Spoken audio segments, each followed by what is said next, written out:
Now it was time for the money changers to get back to the business of a new private central bank for America. During the early 1900s, men like J.P. Morgan led the charge. One final panic would be necessary to focus the nation's attention on the supposed need for a central bank. The rationale was that only a central bank can prevent bank failures. Morgan was clearly the most powerful banker in America and a suspected agent for the Rothschilds. Morgan had helped finance John D. Rockefeller's Standard Oil empire. He had also helped finance the monopolies of Edward Harriman in railroads, of Andrew Carnegie in steel, and of others in numerous industries. But on top of that, J.P. Morgan's father, Junius Morgan, had been America's financial agent to the British. After his father's death, J.P. Morgan took on a British partner, Edward Grenfell, a longtime director of the Bank of England. In fact, upon Morgan's death, his estate contained only a few $1 million. The bulk of the securities most people thought he owned were, in fact, owned by others. In 1902, President Theodore Roosevelt allegedly went after Morgan and his friends by using the Sherman Antitrust Act to try to break up their industrial monopolies. Actually, Roosevelt did very little to interfere in the growing monopolization of American industry by the bankers and their surrogates. For example, Roosevelt supposedly broke up the Standard Oil monopoly, but it wasn't really broken at all. It was merely divided into 7 corporations, all still controlled by the Rockefellers. The public was aware of this thanks to political cartoonists like Thomas Nast, who referred to the bankers as the Money Trust.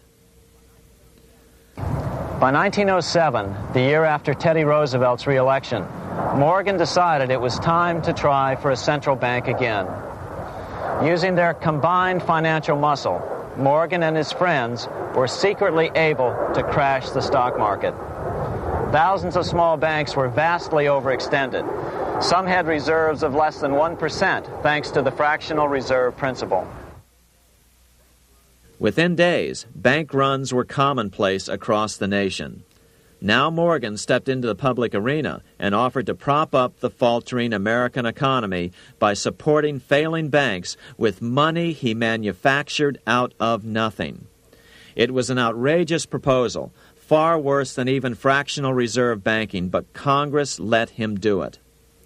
Morgan manufactured $200 million worth of this completely reserveless private money and bought things with it, paid for services with it, and sent some of it to his branch banks to lend out at interest.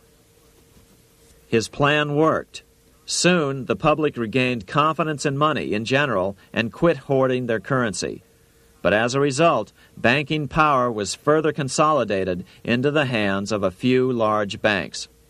By 1908, the panic was over, and Morgan was hailed as a hero by the president of Princeton University, a man by the name of Woodrow Wilson. All this trouble could be averted if we appointed a committee of 6 or 7 public-spirited men like J.P. Morgan to handle the affairs of our country. Economics textbooks would later explain that the creation of the Federal Reserve System was the direct result of the Panic of 1907. Quote, "With its alarming epidemic of bank failures, the country was fed up once and for all with the anarchy of unstable private banking." Close quote. But Minnesota Congressman Charles A. Lindbergh Sr., the father of the famous aviator Lucky Lindy, later explained that the Panic of 1907 was really just a scam. Those not favorable to the money trust could be squeezed out of business and the people frightened into demanding changes in the banking and currency laws which the money trust would frame. So, since the passage of the National Bank Act of 1863, the money changers had been able to create a series of booms and busts.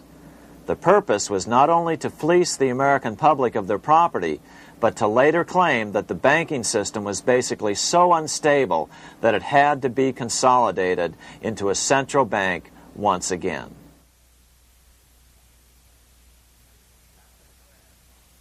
After the crash, Teddy Roosevelt, in response to the panic of 1907, signed into law a bill creating something called the National Monetary Commission. The commission was to study the banking problem and make recommendations to Congress. Of course, the commission was packed with Morgan's friends and cronies. The chairman was a man named Senator Nelson Aldrich from Rhode Island. Aldrich represented the Newport, Rhode Island homes of America's richest banking families.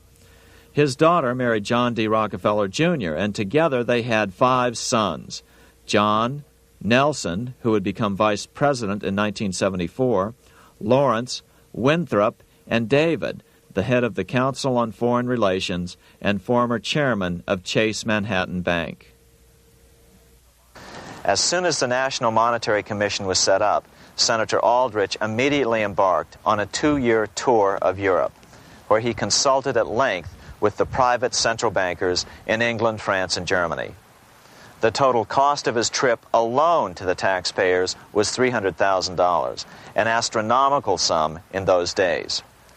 Shortly after his return, on the evening of November 22, 1910, some of the wealthiest and most powerful men in America boarded Senator Aldrich's private rail car and in the strictest secrecy journeyed to this place, Jekyll Island, off the coast of Georgia. With the group came Paul Warburg. Warburg had been given a $500,000 per year salary to lobby for the passage of a privately owned central bank in America by the investment firm Kuhn, Loeb and Company. Warburg's partner in this firm was a man named Jacob Schiff, the grandson of the man who shared the Greenshield house with the Rothschild family in Frankfurt. Schiff, as we'll find out later, was in the process of spending $20 million to finance the overthrow of the Tsar in Russia. These 3 European banking families, the Rothschilds, the Warburgs, and the Schiffs, were interconnected by marriage down through the years, just as their American banking counterparts, the Morgans, Rockefellers, and Aldriches were. Secrecy was so tight that all 7 primary participants were cautioned to use only first names to prevent servants from learning their identities. Years later, one participant, Frank Vanderlip, president of National City Bank of New York and a representative of the Rockefeller family, confirmed the Jekyll Island trip in a February 9, 1935 edition of the Saturday Evening Post. I was as secretive, indeed as furtive as any conspirator. Discovery, we knew, simply must not happen, or else all our time and effort would be wasted. If it were to be exposed that our particular group had got together and written a banking bill, that bill would have no chance whatever of passage by Congress. The participants came here to figure out how to solve their major problem, how to bring back a privately owned central bank. But there were other problems that needed to be addressed as well. First of all, the market share of the big national banks was shrinking fast. In the first 10 years of the century, the number of U.S. banks had more than doubled to over 20,000. By 1913, only 29% of all banks were national banks, and they held only 57% of all deposits. As Senator Aldrich later admitted in a magazine article,